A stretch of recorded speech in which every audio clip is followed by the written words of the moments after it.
সকাল সকাল বইটা নিয়ে বসে পড়েছে, কিন্তু আদৌ কি পড়ছে?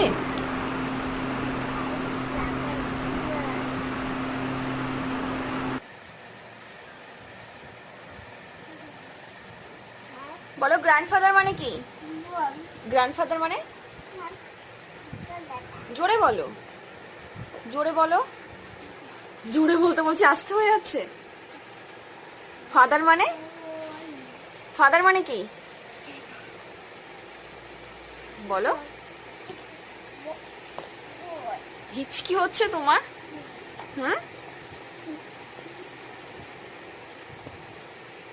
ওটা কি করছো? শুধু বই নিয়ে খেলা করে?